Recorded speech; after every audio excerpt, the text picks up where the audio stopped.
Welcome, everyone, to the Smile Reconstruction Dental Implant Podcast, where we talk about all things related to dental implants and tooth replacement. My name is Josh Muir, and we've got Tanner Townsend here today. Today's kind of a cool topic. We've got the wild world of do-it-yourself dentistry. Now, as we start this, so Dr. Townsend, just put yourself in someone else's shoes.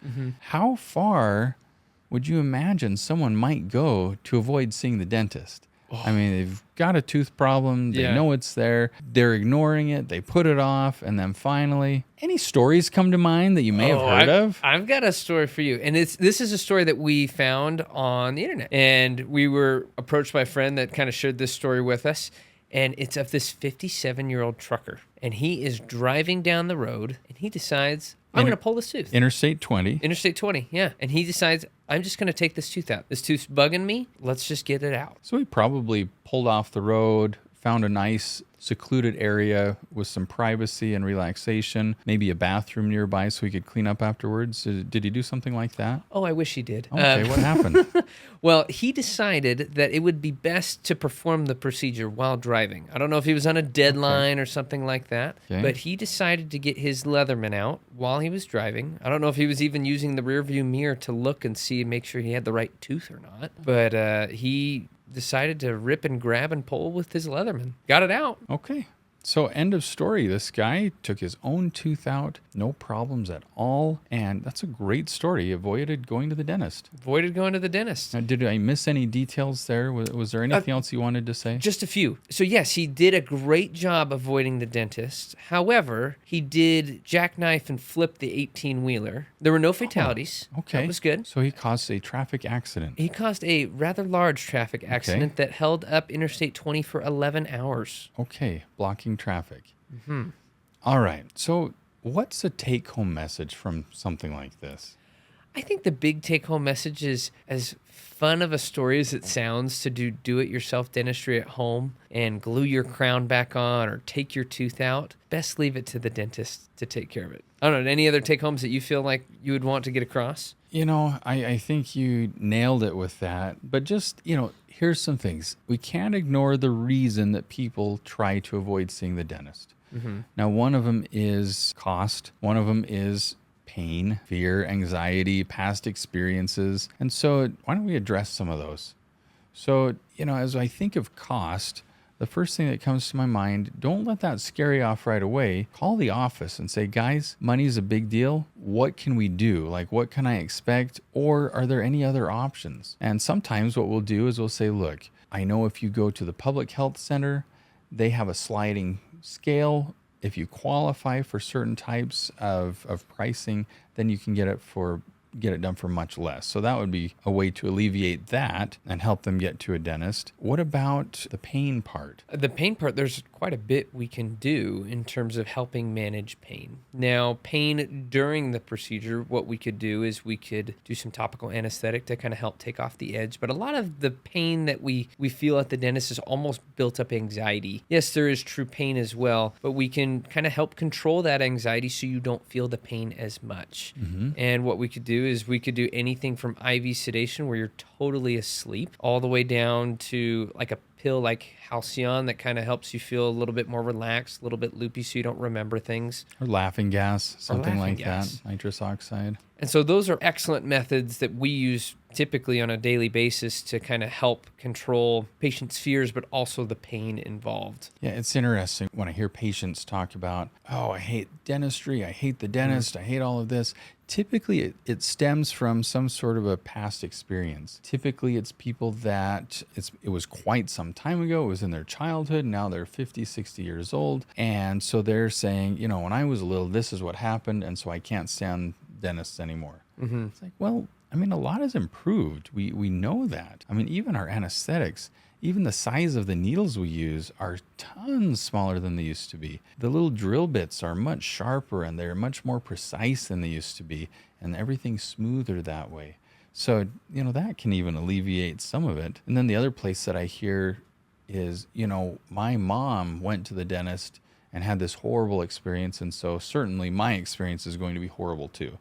So those are hard to overcome. Those are real fears and real experiences that people have had, but we've seen a lot of improvements. I mean, even in my time, 13 years after school. So yeah, we've seen a lot of improvements. Well, what else can you say? Do-it-yourself dentistry. Have you ever seen other issues that have arisen? With patients doing do-it-yourself dentistry, I've seen a number of patients that have tried to super glue crowns back on, and that just makes a icky, gicky mess because you're not only getting the glue on the tooth that you're gluing it to, that can get hot. Yeah. That's not good for the tooth. And then it also damages the teeth surrounding it. Seen people, glue dentures back together, or, when they need like a root canal, they'll go to the store and buy the putty, like the temporary material, then shove it down there. And that's understandable to kind of get you out of some immediate pain, but it doesn't solve the problem. Yeah. I don't know, any others unique ones that you've seen? Just what you were saying, even myself, I was out of town. I had a filling that came out. I went to Walgreens and got some of their dental repair putty. Yeah. And I looked in the mirror and I put the stuff in there. I shaped my own little filling. And for a temporary fix, works great. Because with that, it doesn't stick to the gums. It doesn't glue this tooth to that tooth. And so it's a good temporary option. But anytime you put super glue in your mouth, it's going to spread and contact much more than you were hoping it would contact. Yeah. And so, in the dental office, we can isolate just that tooth. We can move the tongue, move the cheek, and keep everything away from it and be very specific with where we're applying our materials and bonding agents. But the other thing, a lot of these glues and adhesives that we use on paper and glass, they can kill a tooth. Yeah. They're actually toxic to living organisms. Yeah. And we tolerate them on our skin because our skin's largely covered with dead cells anyway on this outer part, and it'll slough off over the next several days. But, in our mouth, it can heat up, it can kill the tooth. Well, now you're going to need a root canal or have the tooth taken out in a year. So one thing, have you ever had patients say, oh yeah, I pulled this tooth out myself, but then you look at the x-ray and what do you see in the x-ray? They left part of the tooth in there. Yeah, almost always see the root there. Yeah. And so most of the time people think, I pulled the tooth out, the part of the tooth I can see. Yeah, which is the crown portion. Yeah, but down below, now we have to go digging for those roots. And it's much harder. Most of the time.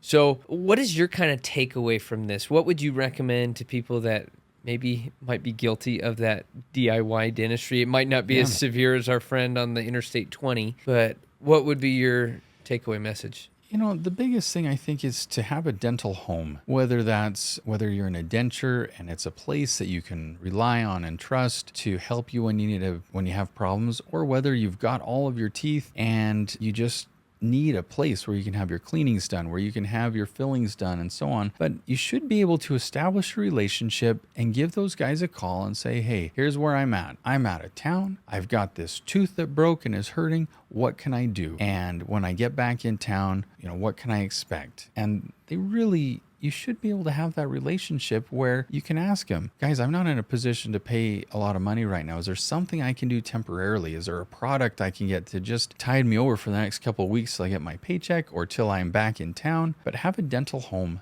Develop a relationship with some people you can trust. And then the other side is, guys, I know it's, none of us really like to go to the dentist.